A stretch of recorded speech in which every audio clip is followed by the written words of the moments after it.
என்னப்பா கணேசா, குரு பிரம்மா குரு விஷ்ணு குருதேவோ மகேஸ்வரா, குரு சாட்சாத் பரபிரம்மம் தஸ்மை ஸ்ரீ குருவே நமக. சதாசிவ சமாரம்பாம் சங்கராச்சாரிய மத்தியமாம் அஸ்மத் ஆச்சாரிய பரியந்தம் வந்தே குரு பரம்பராம். மகாபெரிவாளோட கதை இப்போ தான் படித்தேன். அதுதான் நான் உடனே அதை உங்களுக்கு போடுறேன். நான் ஸ்கிப் பண்ணாமல் பாருங்க. நான் ஒரு 10 நாள் முன்னாடி என்னோடய மனசு ரொம்ப கஷ்டமாக இருந்தது. அவ்வளோ ஒரு கஷ்டம். காரணம் என்னன்னே எனக்கு தெரியல. நான் என்ன நினச்சேன், பெரியவாளோட அதிஷ்டானத்துக்கு போக நினச்சேன். அப்போ என்னோடய குடும்ப நண்பர் வயதான ஒருத்தர்கிட்டக்க என்னென்ன வாங்கிட்டு போகணும், ஏன்னா நான் இதுக்கு முன்னாடி நான் போனதே கிடையாது காஞ்சிபுரம், இப்போ தான் ஃபஸ்ட் டைம் போகிறேன் அப்படின்னு கேட்டேன். அவர் வில்வம் மாலையும் ஏலக்காய் மாலையும் வாங்கிட்டு போ, அதோட பெரியவா அதிஷ்டானத்தை 108 தடவை பிரதட்சணம் வா அப்படின்னு சொல்ல, நானும் அந்த மாதிரியே அவர் சொன்னதை எல்லாம் மறுபேச்சு இல்லாமல் பண்ணிட்டேன். இன்னொரு நண்பரோட உதவியோட பிரதட்சணமும் செய்ய போன போது மானசீகமாக என்னோடய மனக்குறையெல்லாம் பெரியவாள் கிட்டக்க சொல்லிட்டேன்.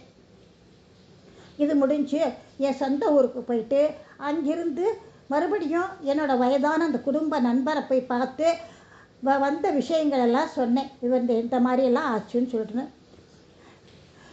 அவர் என்ன சொன்னார்னாக்க, நீ வேலை பார்க்குற இடத்துக்கு போகிறதுக்கு முன்னாடி இதுக்கு உண்டான பலனெல்லாம் அனுபவபூர்வமாக நீ தெரிஞ்சுப்ப அப்படின்னு சொல்லிட்டேன். நான் என் சொந்த ஊர்லேருந்து சென்னைக்கு வந்து ஒரு இடத்துல தங்கி இருந்தேன். அப்போ ஸ்ரீ பாலபெரிவாளையும் தரிசனம் பண்ணிவிட்டு நான் தங்கின இடத்துக்கு வந்துட்டேன். எனக்கு சாயந்தரம் 6 மணிக்கு தான் ஃப்ளைட்டு. 4 மணி இருக்கும். கீழே இருந்து அந்த வீட்டு மாடியில் ஒரு மாத்வா குடும்பம் இருக்கும். அவள் தேவி புவனேஸ்வரி பூஜை செய்கிறவா அப்படின்னு கேள்விப்பட்டு அங்கே போனேன். அந்த பூஜை செய்யும் அம்மா என்கிட்டக்க பெரியவா ஸ்ரீ ரமண மகரிஷி புவனேஸ்வரி இவளோட சிறப்பு பற்றி எல்லாம் பேசிகிட்டு இருந்தாள். நானும் என் அனுபவங்களெல்லாம் சொன்னேன். திடீர்னு அந்த அம்மா கொஞ்சம் இரு நான் வரேன் அப்படின்னு சொல்லிட்டு உள்ளே போனான். வரும்போது பெரியவா பாதுகை சின்ன அளவில் உலோகத்தால் ஆனது, பிராண பிரதிஷ்டை செஞ்சது என்னிடம் கொடுத்து, நீ தங்க பத்திரம், அதனால் உனக்கு கொடுக்குறேன், பூஜையை பண்ணிட்டு வா அப்படின்னு ஆசீர்வாதம் பண்ணி கொடுத்துட்டான். எனக்கு ஆச்சரியத்துக்கு மேலே ஆச்சரியம், சந்தோஷமாக எனக்கு சொல்ல வார்த்தைகளே இல்லை. நான் ஸ்தம்பித்து போய் அப்படியே இருந்துட்டேன். அப்புறம் சமாளிச்சுட்டு பாதுகைகளை என்னோட சிரசில் தாங்கிட்டு நான் இருக்க இடம் வந்து சேர்ந்துட்டேன். கொஞ்ச நேரத்தில் ஃப்ளைட்டு பிடிச்சி நான் வேலை செய்ய இடத்துக்கும் வந்துவிட்டேன். மறுநாள் காலம்புரை புஷ்பம்லமாக சார்த்தி பூஜை செஞ்சுட்டு வேலையை முடிச்சுட்டு அதுக்கப்புறம் அசதியில் படுத்துன்னு தூங்கிட்டேன். கொஞ்ச நாழியில் பெரியவா கனகாபிஷேகம் செய்யும்போது உட்கார்ந்துருந்த சிம்ஹாசனத்தில் உட்கார்ந்தபடியே என் கண் முன்னாடி காட்சி கொடுக்குறார். அவரை நோக்கி நான் 2 கைகளையும் குவிச்சுட்டு முன்னாடியே போகிறேன். அவர் அருணாச்சலேஸ்வரர் தானே, அதொட்ட அப்படிங்கிறத உணர்ந்தேன். நான் எப்படின்னாக்க, அக்னியோட சூடு என்னை அப்படியே தாக்கிட்டு மனசில் அவர் தான் இருந்தார்.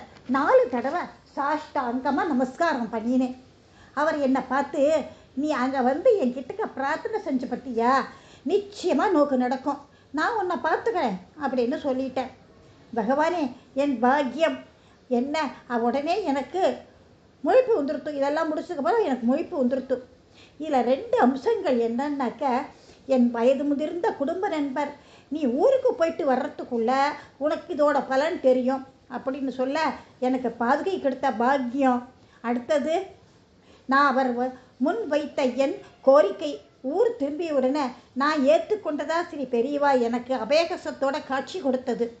என் தெய்வமே மகாபெரிவா, என் வாழ்நாள் முழுவதும் இவ்வாறு உறுதுணையாக வர பிரார்த்திக்கிறேன், உன் அடிமை நான் அப்படின்னு சொல்லிட்டேன். இனி வரும் இளைய தலைமுறையினர் யாவருக்கும் பெரியவாளின் பேரில் பக்தி தூண்டுதலாக அமையட்டும். ஜெய ஜெய சங்கர, ஹரஹர சங்கர, ஜெய ஜெய சங்கர.